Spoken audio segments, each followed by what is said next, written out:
What's up, YouTube fans? Today we're going to do a comparison of the Fans Toys Hydra with the DX9 Hanzo, both versions of a Masterpiece 6-shot. So these are both actually older figures. I just got a hold of this. This is a 2022 reissue, but originally this came out in 2016 and the Fans Toys came out in 2018. It's about 2 years apart. Now DX9 announced a couple years ago that they were not going to be making any new figures. They have been doing reissues and repaints. So we did get the Black Hanzo figure, which I did review here on this channel. But this is the 2022 reissue. Now, I am thankful that we have multiple companies still offering the same characters so we can kind of decide, which one works best for us. And that's kind of the purpose of these comparisons, is to help you decide, what you want for your collection. Now, with that being said, I did want to just mention this review is going up around Thanksgiving. So I am, of course, thankful for my friends and family, for you guys, the subscribers and the viewers, people who watch my channel, my members, and then especially the friends over at ERC, you know who you are, as well as my friends over at the Figure Action Podcast. They kind of keep me going with this, keep it fun. We talk about stuff other than toys as well. So it's really nice to have a community out there that I didn't even know existed. So thank you guys, and hope you guys have something to be thankful for at Thanksgiving. With that being said, let's get started with this review. And as I always mention, I try to be objective as possible, but of course there's subjectivity involved. So if I pick one or the other and you prefer the one I didn't pick, then you win. Try to do these to help you guys decide which direction you want to go with your collection. So let's get started. We'll start off with accessories. All right, and there are all the accessories they both come with. Some similar items, but some things are different. So they both come with 2 swords. DX9 went with the chrome option here, whereas Fans Toys went with the silver paint. This one actually can combine into a single sword. So kind of a bigger, magnetically sealed sword, but we'll count those the same. They both come with 2 guns, very similarly styled. Obviously, again, DX9 went with the chrome, which I really like. Fans Toys went with the silver. And then here's what we have left. Now the Fans Toys came with an alternate chest piece, so if you didn't like the styling on the chest that's on there, you can put this more plain. I think it's more meant to be more tuned, right? Because it's kind of got less detail on it. But if you prefer the more detail, which I do, I left it on there. And the DX9 comes with these 2 spears. Now DX9 also comes with these 2 throwing stars that are kind of hidden inside these wheels on the robot. So you get 2 of these as well. So I'm going to give it to DX9 just by a nose because they've got these extra throwing stars in there. All right, next let's talk about the gimmicks on these 2. And they both have very similar gimmicks. I do like the idea of these wheels, kind of these faux wheels, hiding some additional weapons. You got the throwing stars in here. But the Fans Toys has the ability to open up this chest. And if you don't like having these in here, you can actually hide these away and have this look. So I'm going to give them a tie on gimmicks. I do prefer this. I like this gimmick. But they both have things going on. So we'll give them a tie. All right, now let's talk about the cartoon accuracy in order to put the G1 image there so you can take a look for yourself. And let's start off with the head. They both have a really good looking head sculpt. I like the Fans Toys one. I never had an issue with it. This one's a little bit on the smaller side, but they both have the general shape and a look with the red eyes. I think they're both well done. They both have the wings coming off the top here on this backpack, so I think that looks fine. They both have the wheels facing towards the outside, and you can actually change that if you want. You can change the look, but they both have that option. Arms, pretty similar there in terms of the shape, having the wheel on the outside.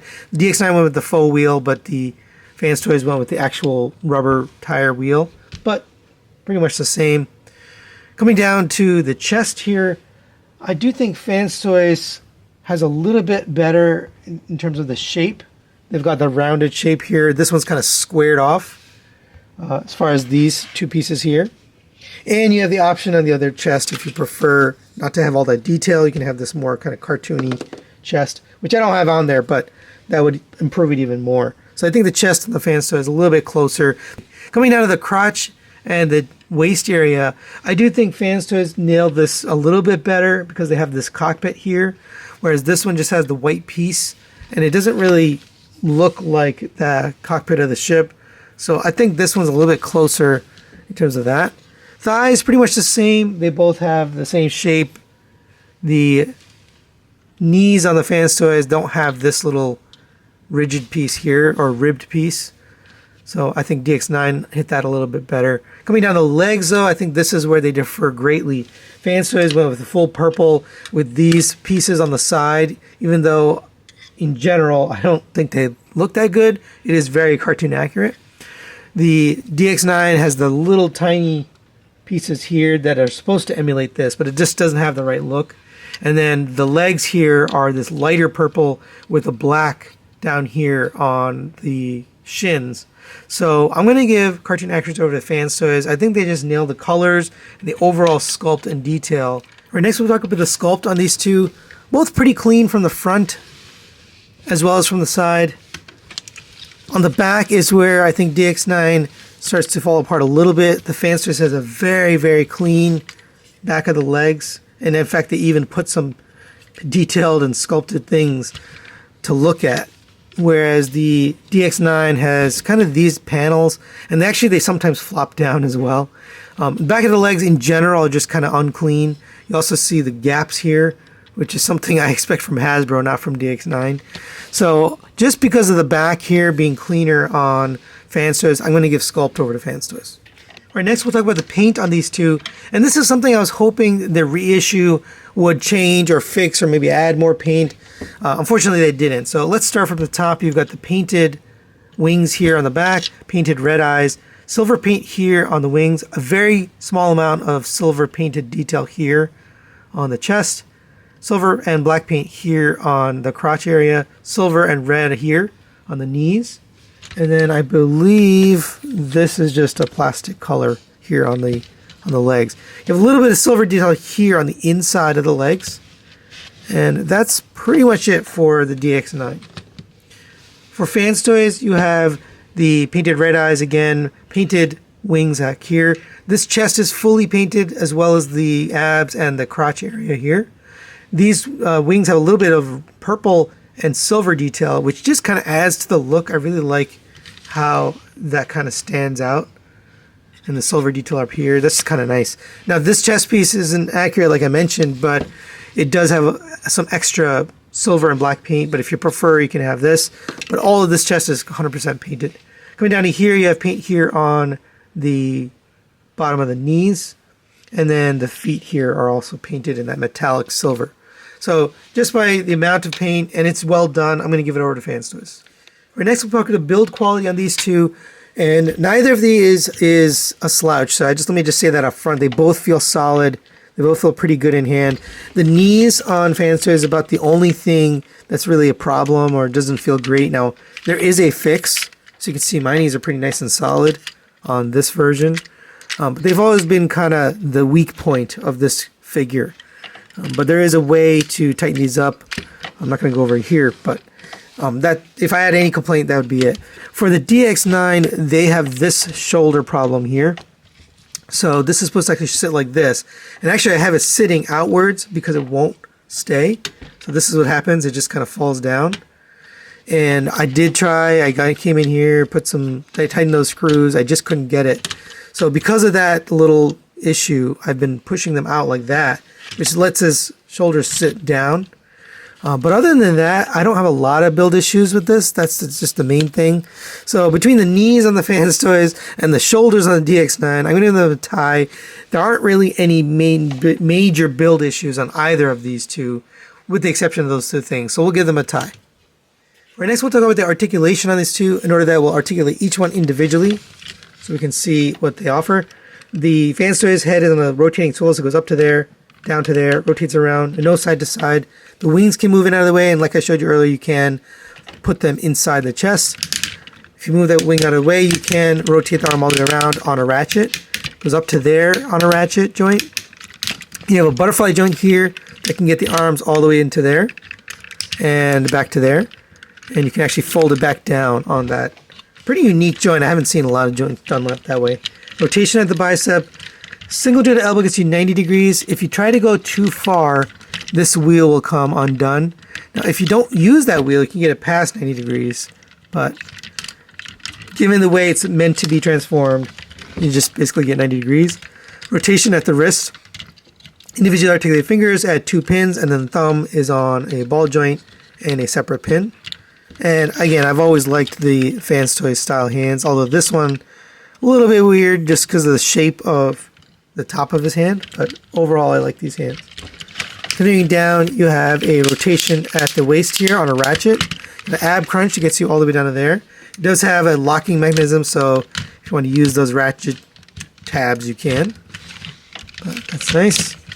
The legs, you can move these hip skirts out of the way and get it up to there on a ratchet, back to there on a ratchet, out to the side on friction, rotation at the thigh at a cut joint. Single jointed knee gets you 90 degrees.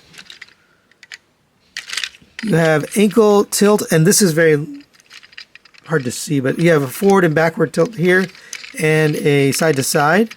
Not a lot of side to side, but just enough to get his foot at an angle here. Now for the DX9, the head again is on ball joint, so you get up to there, down to there, very little side to side and rotation. It's pretty limited on any movement other than the rotation there. The wing can move out of the way, and this shoulder, like I mentioned earlier, it likes to drop down on its own, but you do get that joint. No butterfly joint on this one. Rotates all the way around on a ratcheted joint. You have a rotation at the elbow. Double jointed elbow gives you the full bend there. So that one is a little bit better than Fans Toys. Rotation at the wrist.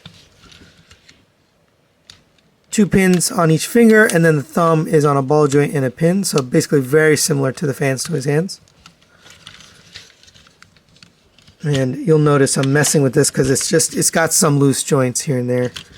Rotation at the waist. You have hip skirts here that move out of the way. No ab crunch on this guy. It's just locked in place there. You have the leg goes up to there on a ratchet joint. Back to there. Out to the side on a ratchet. Rotation at the thigh. Single jointed knee gets you 90 degrees. It does end up colliding with this, so if you move this out of the way, you can get a little bit more out of it. Ankle tilts. This one goes pretty far, so it goes up to there, down, and the toe can go up. So as I've been doing recently, I try to total up the points of articulation here. So it's not about the range of motion, just the total points of motion. So you can see there, the Fans Toys had the ab crunch, whereas the DX9 didn't, but the DX9 has the double jointed elbows, whereas Fans Toys didn't. So now let's talk about the transformation and engineering. And whenever you have a 6-shot figure, especially a masterpiece, then you kind of have to throw in a lot to make it transform into 6 different things. Really, I guess there could be 7 if you count, gun mode, but whatever. That's a lot of stuff to make it do, and neither of these is really fun to transform. I just have to be honest. The Fans Toys has some parts, especially in the legs, that are just not fun getting it into the vehicle modes, and the DX9 also has some parts, especially the flipping around of the legs. That part, getting it together, is just not fun. So I'm going to give them a tie-in transformation. I don't see either of them having any, aha moments. Same for engineering. I do think I like a couple of the modes on Fans Toys better. I think they're able to engineer things a little bit cleaner, and then the back of the legs also I think is a little bit cleaner. But I already gave that to them for sculpt. But then again, there's some modes on the DX9 which I think are engineered a little bit better. So I'm going to give them a tie on the engineering as well. Now let's bring up the alt modes here. I am definitely not going to transform these guys into all 6 alt modes. It's just not worth the time. But what I'll do is show you a picture of what they look like. So looking at those alt modes on screen, I prefer for Fans Toys the Wolf mode and the Tank mode, whereas on the DX9 I prefer their Jet mode and their Gun mode. I don't really care for either of the vehicle modes. The Fans Toys is kind of messy up front, and the DX9 is kind of messy in the back. So both of them are just kind of whatever. I never really liked that vehicle to begin with. So I'm going to give them a tie on the alt modes. I think they both do a couple better and they both do a couple worse, which is what ends up happening with six changers because you have to sacrifice somewhere. Right, next, we'll talk about the cost. And as I mentioned, always I use the US retail cost on these. So the Hanzo, since it just came out, I have a fresh retail cost. It's $130. The Fans Toys, when it came out, $150 or $160 depending where you bought it. Either way, going to cost more than the DX9. So DX9 is going to win on cost. And the final category here on this comparison is the members choice category, where I ask my members which one they prefer in terms of their personal preference on looks and no other factors.